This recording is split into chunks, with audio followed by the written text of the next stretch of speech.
Hello everyone, welcome to our channel political IR mentor. आज इस video में हम बात करेंगे आपका जून 2025 साइकिल का जो यूजीसी नेट का एग्ज़ाम हुआ है पॉलिटिकल साइंस सब्जेक्ट का, उसकी एक्सपेक्टेड कट ऑफ क्या रह सकती है on the basis of answer की एंड पोल जो हमने अपने Telegram channel political IR mentor पर कंडक्ट करवाया था, उसके बेसिस पर आपकी एक्सपेक्टेड कट ऑफ कितनी रह सकती है, तो वो हम इस वीडियो में डिस्कस करेंगे। तो सबसे पहले एग्ज़ाम के लेवल की हम ऑलरेडी डिस्कस कर चुके हैं। ये आपका एग्ज़ाम जो है वो इजी टू मॉडरेट आपको देखने को मिला था।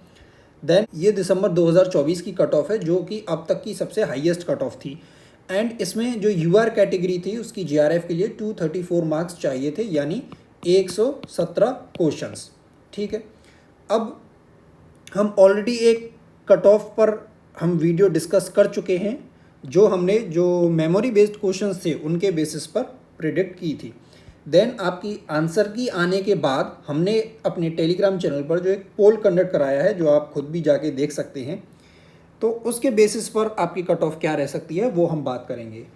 एंड जो आपका दिसंबर 2024 साइकिल का जो एग्ज़ाम था उस समय भी हमने एक टेलीग्राम चैनल पर ही अपने पर पोल कंडक्ट कराया था, वो आप खुद भी जाके देख सकते हैं, जिसमें हमें अप्रॉक्स 1532 कैंडिडेट्स का रिस्पांस मिला था आपका दिसंबर 24 में।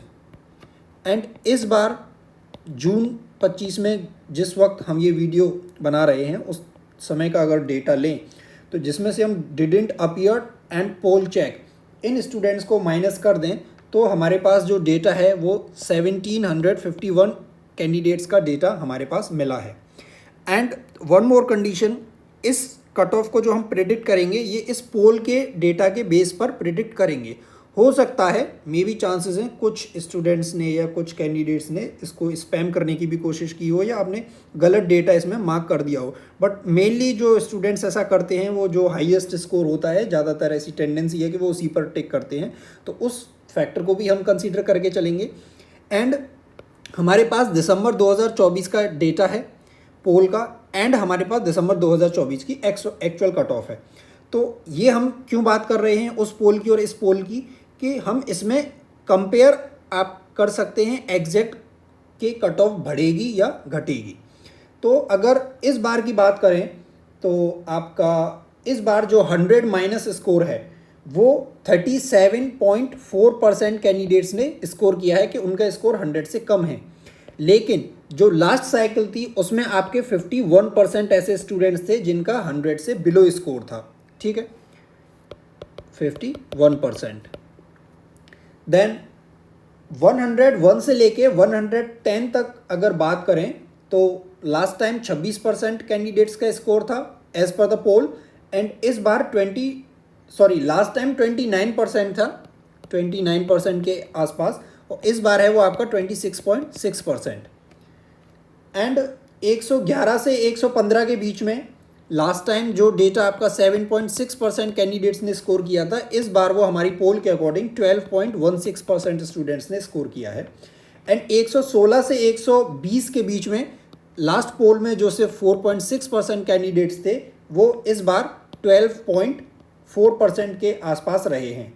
एंड देन बात करें हम 120 प्लस स्कोर की, तो 120 plus last time approx 6.6% candidates का था, लेकिन इस बार ये आपका तकरीबन 10% कैंडिडेट्स हैं। तो यहाँ आप ये खुद भी कंपेयर कर सकते हैं कि 120 से ऊपर स्कोर करने वाला देखें तो वो स्टूडेंट्स का परसेंटेज इस बार बढ़ा है। तो ये तो एक चीज़ क्लियर है कि आपकी कट ऑफ इंक्रीज़ होगी, जो लास्ट टाइम की आपकी जो कट ऑफ थी 117 से।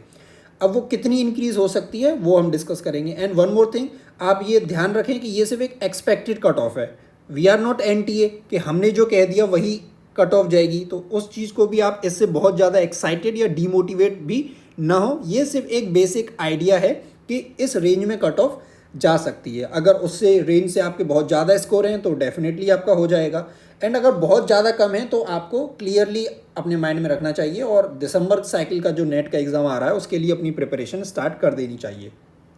तो अब हम बात करते हैं कि इस बार की आपकी जो एक्सपेक्टेड कट ऑफ है वो कितनी जा सकती है। एंड वन मोर थिंग, इस बार का जो एग्ज़ाम था वो आपको फैक्चुअल देखने को मिला, तो ये भी एक सरप्राइज एलिमेंट नहीं है, बिकॉज लास्ट ईयर का जो एग्ज़ाम था जो आपका जून में हुआ था, जो कैंसिल होके देन रीनेट का एग्ज़ाम सितंबर में हुआ, तो वो शौक तो आपको वहाँ मिल चुका था। वो सरप्राइज एलिमेंट जो था वो उस समय था, बट वो एग्ज़ाम कैंसिल हो गया। तो अब फैक्चुअल तो आया, लेकिन क्या वो फैक्चुअल ऐसा आया? हाँ, कुछ क्वेश्चंस ऐसे थे जो बहुत ही वेग या इस तरह के थे कि वो डेटा आपने ना पढ़ा हो, लेकिन मोस्ट ऑफ द क्वेश्चंस जो थे फैक्चुअल वो आपके प्रीवियस ईयर क्वेश्चंस बेस्ड थे। तो ये चीज़ भी है। एंड जिन भी स्टूडेंट्स ने फैक्चुअल प्लस कॉन्सेप्चुअल दोनों ही पार्ट को सही से कवर किया होगा उनके वो सही होंगे। अगर किसी ने फैक्चुअल वाले पार्ट को बहुत ही इग्नोर किया होगा तो उसको इस बार कम स्कोर देखने को मिल सकता है। बट ओके, ये भी सही है कि आप नेट का एग्ज़ाम के बाद असिस्टेंट प्रोफेसर बनना है आपको, तो एक एग्ज़ाम का लेवल होना चाहिए, बट वो हमारे हाथ में नहीं है। हमारे हाथ में है एग्ज़ाम देना, एंड एज अ कैंडिडेट हमें दोनों ही सिचुएशन के लिए तैयार रहना चाहिए कि एग्ज़ाम किसी भी तरह का आ सकता है। ये रही बात उन स्टूडेंट्स के लिए जो आगे नेट के लिए प्रिपेयर करना चाहते हैं। तो अब हम बात करें आपकी कट ऑफ की, तो ये है वो डेटा जो आपकी इस बार कट ऑफ जा सकती है। तो ये 119 क्वेश्चंस +-3, ये भी आप याद रखें कि +-3 क्वेश्चंस का जो रेंज है वो आपको लेके चलनी पड़ेगी। तो ये आपका हो गया 116 क्वेश्चन से लेके 122, कि 122 से भी ज़्यादा नहीं जाएगी और 116 से कम भी नहीं जाएगी। और इस रेंज में अगर आपके क्वेश्चंस सही हैं यूआर कैटेगरी में, तो आपके चांसेस हैं, अगेन चांसेस हैं जेआरएफ होने के। क्लियर स्थिति तो आपको जब रिजल्ट आएगा तभी पता चलेगी। अगर 116 से बहुत ज़्यादा कम है, सपोज आपके 110 से भी बहुत कम है, तो आप मान के चलिए कि यूआर कैटेगरी में आपका जेआरएफ नहीं होने वाला है।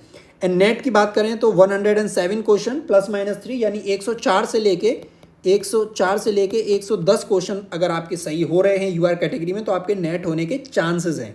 Okay, then EWS plus OBC category की बात करें तो 115 क्वेश्चंस फॉर जेआरएफ +-3, तो ये जो रेंज हुई ये हुई आपकी 112 क्वेश्चन से लेके 118 क्वेश्चन अगर आपके सही हैं EWS category and OBC category में, तो आपके जेआरएफ क्लियर होने के चांसेस हैं। एंड नेट की बात करें तो 100 क्वेश्चंस यानी 97 से लेके 103 क्वेश्चंस अगर आपके सही हो रहे हैं, तो आपके चांसेस हैं कि आप इस बार नेट क्लियर कर सकते हैं। देन एससी कैटेगरी 108, यानी 105 से लेके 111 क्वेश्चन की रेंज में जिनके क्वेश्चन सही हैं वो इस बार जेआरएफ क्लियर कर सकते हैं। एंड नेट आपका 91 से लेके 97 क्वेश्चंस। एंड एसटी कैटेगरी के लिए 103 से लेके 109 क्वेश्चन, इस रेंज में जिसके भी सही हैं उसके चांसेस हैं इस बार जेआरएफ क्लियर होने के। एंड 92 क्वेश्चंस फॉर नेट, यानी ये हो गया आपका 89 से लेके 95 क्वेश्चंस जिसके सही हैं। अब आप इस रेंज में हैं तो आपके चांसेस हैं, इससे रेंज से भी अगर ऊपर आपके क्वेश्चन सही हैं तो डेफिनेटली आप क्लियर करने वाले हैं। अगर इस रेंज से बहुत ज़्यादा कम है तो आप तैयार रहिए कि हो सकता है आपका ना हो, एंड आप नेक्स्ट साइकिल के लिए अपनी प्रिपरेशन कंटिन्यू करें। Okay, and one more thing, जो DSSB PGT जो अभी एग्ज़ाम होने वाला है 13 जुलाई को, उसके जो स्टूडेंट्स हैं उनके लिए हमने DSSB जो PYQ हैं उनकी एनालिसिस की वीडियो सीरीज़ स्टार्ट की है, तो वो आप देख सकते हैं, जिसमें हम 2014 और 2015 का जो एनालिसिस है, सॉल्यूशन है, वो ऑलरेडी अपलोड कर चुके हैं। एंड आप प्लेलिस्ट सेक्शन में जाकर भी DSSB PGT पॉलिटिकल साइंस में जाकर ये वीडियो देख सकते हैं। एंड हम 2018 का जो पेपर है उसका सॉल्यूशन आपको आज या कल तक प्रोवाइड कर देंगे। एंड जो नेट साइकिल, जो दिसंबर साइकिल है यूजीसी नेट की, उसके लिए जो पॉलिटिकल साइंस के स्टूडेंट्स प्रिपेयर करना चाहते हैं वो भी हमारे चैनल के साथ जुड़ सकते हैं। 13 जुलाई के बाद हम दिसंबर साइकिल के लिए किस तरह से आप अभी से अपनी प्रिपरेशन स्ट्रेटजी लेके चलें, तो वो हम उस वीडियो में डिस्कस करेंगे। तो आप इस चैनल को सब्सक्राइब ज़रूर करें, बेल आइकन भी आप प्रेस कर सकते हैं ताकि जब भी आपको नेक्स्ट वीडियो आए उसका नोटिफिकेशन टाइमली मिल जाए। And you can also join our Telegram channel political IR mentor, जिसका लिंक आपको इस वीडियो के डिस्क्रिप्शन में दिया हुआ है, जहां कोई भी अपडेट आता है तो वो आपको टाइमली मिल जाता है। एंड सेकंड, वहां हम प्रीवियस ईयर क्वेश्चंस के बेस पर फ्रीक्वेंटली क्विज भी अपलोड करते हैं। So thank you and good luck.